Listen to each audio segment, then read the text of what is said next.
Okay, suppose this is your favorite radio station. You're trying to listen to a program on it, but as you can hear, there's a lot of static.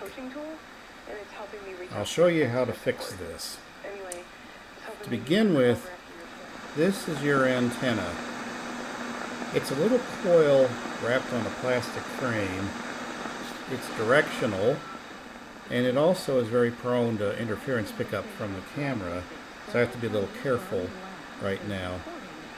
There's a very simple trick to boost your reception,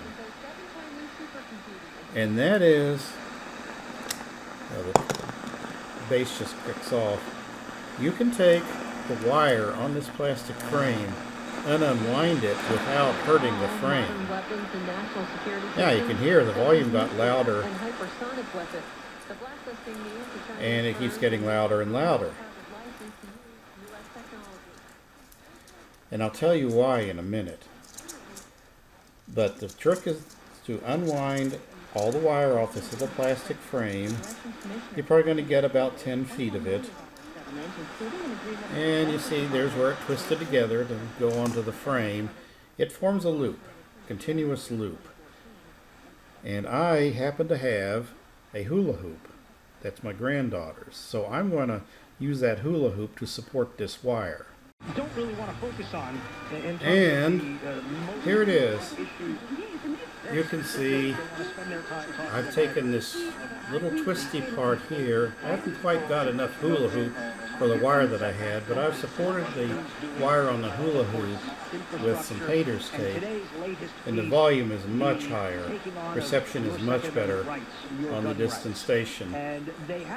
Now, the frame can be anything you want except metal. You can't use aluminum, you can't use steel. It has to be wood, plastic, PVC pipe, something like that. And just about any frame that you make is going to work. It should be as large as possible to support the wire that you just took off. I mean, this was a quick job just for the demonstration of this video. You just got a lot more reception for about 5 minutes worth of work. Now, a lot of radios are prone to interference from nearby stations if you put too much signal in, but if it's a good radio, you probably should have pretty good luck with this trick. And it is reversible. I've just taken the wire off the hula hoop, put it back on the small plastic frame, and the reception is back to being crummy. So why does the trick work? Well, I've got a simple explanation with a visual aid here. I'm going to pause and make that visual aid. So why does this trick work?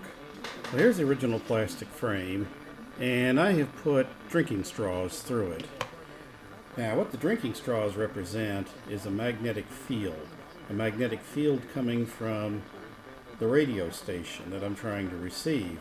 It would be a circular pattern, but it's so far away that by this time I can approximate it by the straight lines of the drinking straws. And you notice I have probably 30 drinking straws through this small plastic frame. Now, you're going to receive based on the amount of magnetic flux lines you're getting from the station, and you can see I could fit a whole lot more drinking straws through this hula hoop, probably thousands of them, and that gives you the boost and receive signal. So anytime you're stuck with a bad reception scenario, this is a simple way of fixing it. Now, they give you a small plastic frame because they want it to be unobtrusive. They want you to be able to put it behind and it would disappear. Most people just take these little things and throw them in the trash. They don't want to see them at all. They don't even know what they're for. But that's what they're for. They are the antenna for AM. And anytime you want better AM reception, just unwind it off the frame and put it on anything non-metallic that's bigger. So, what can we do with this horrible, tiny plastic hoop? By the way, it is reversible. You can wind the wire back on there if you really want to do it. I have Bronco for this little plastic frame. Bye-bye.